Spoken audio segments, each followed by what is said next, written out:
This has got to be the most shocking story of 2026, and of course Magnus Carlsen was involved. His opponent in this game was Aydin Suleymanli, a young Azerbaijani grandmaster, and not only was this game incredible in the World Teams Championship, this is the rapid part of the event, but the story surrounding this is just unfathomable. Hasn't been seen for 20 years. What is going on?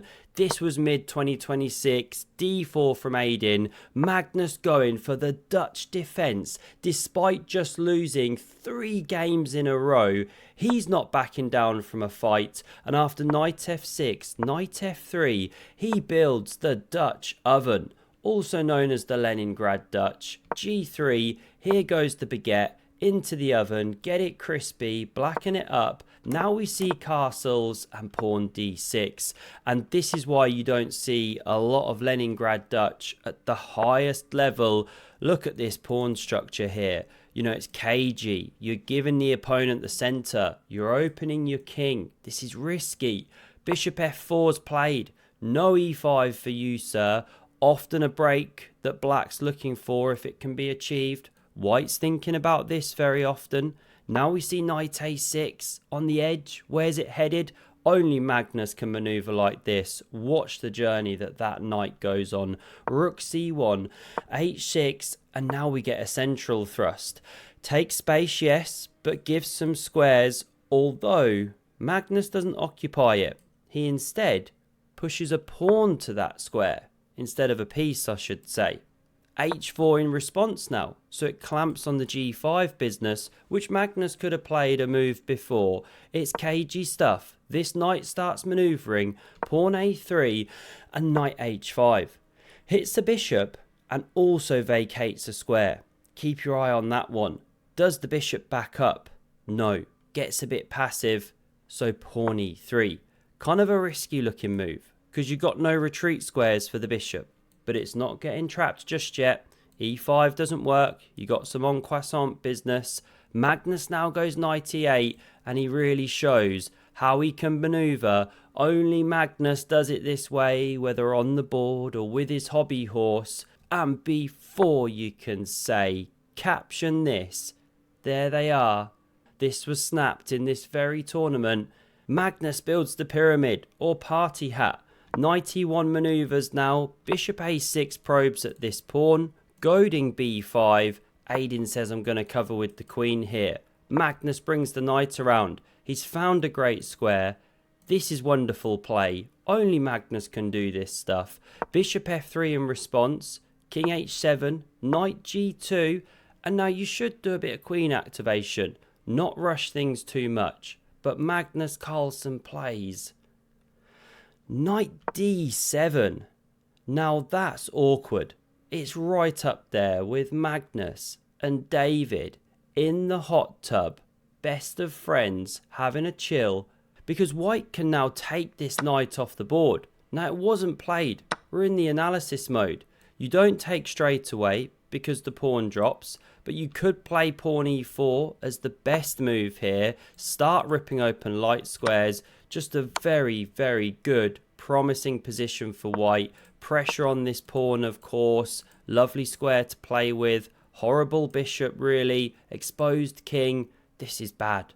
Not played, though. Aydin goes b5 immediately. Bishop c8, and now e4. Very similar ideas, but it allows Magnus to not have his structure shattered. Knight recaptures, looking at this square, and so Magnus hops forward. Opens the bishop to cover. This one backs up here so as not to be taken, and best is actually g5. Opens the king a bit, but it does gain some space. f4 can then come, but a6 was played by Magnus. Makes some sense, but knight e6 is now on the way. What a monster octopus, and it's just winning an exchange, because if you take like this, pawn recaptures, you're on the rook in the corner there, rook a7, the line can go something like this, and the knight, amazingly, is trapped. No squares at all, so you just can't play in this manner. Let's back it up. We saw Magnus go queen d7, offering that exchange, but not immediately taken. Aiden decides to kick this knight first, hops in here, now he takes on a6. Now it's not the most precise.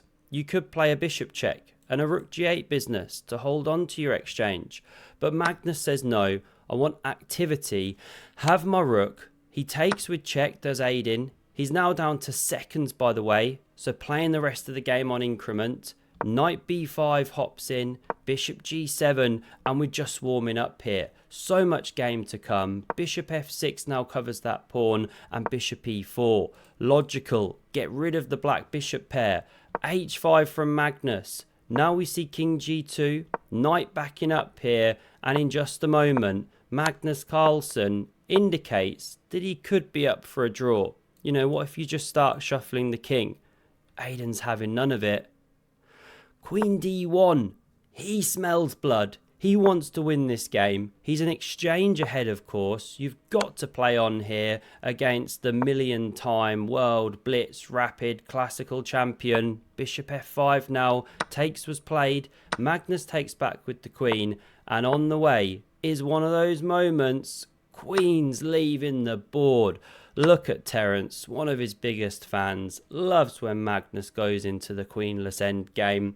Rook e3's on the board here, covering a pawn, and Magnus hops in. And I should say at this point, if you want to learn your endgames, use Lotus Chess. I'm telling you, it is so good. I've never had an app to learn endgames with. Opening's fine, it does that too, and you have other apps that do that, though not as well, I must say.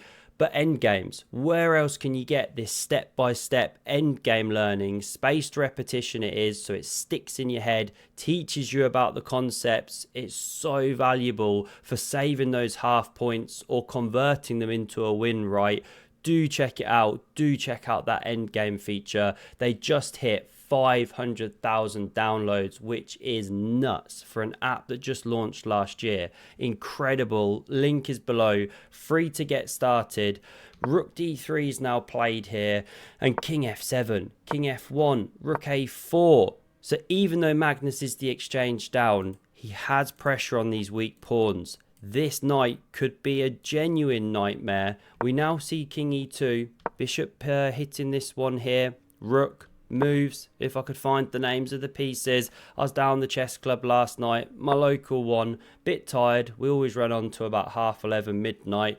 Rook b3 was played, and king g7, bishop g7. Told you I'm tired. Rook d3 sliding in, and the big question is, can Aiden open some lines of attack now for these rooks? Can he get this knight hopping into this square maybe? Some dangerous stuff he wants to start asking Magnus, but Magnus is the first to change the structure here. Offers the bishop, and how do you take here? Pawn or knight? Has to be knight, surely. What an outpost. Hit the rook. If the rook moves to the b file, the c pawn drops, and the line can go something like this. Black's doing okay, white better, but black's got real chances. But Magnus doesn't do it. He takes with the pawn. Such a risky move. King e2 is now played. Knight e3 hits that rook using the support. That one backs up, or slides across should I say.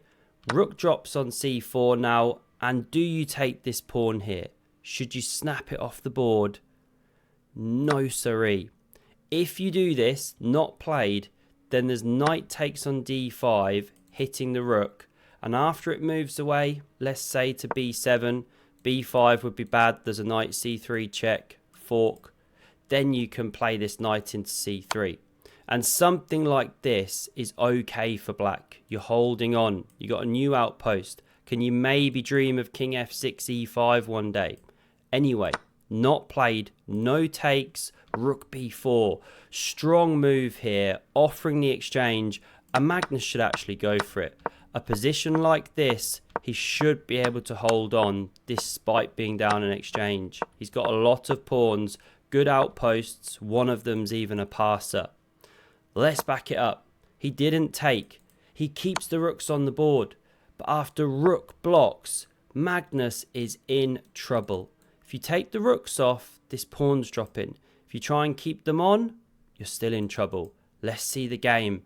Rook c1 is played, and it's really not the best from Magnus.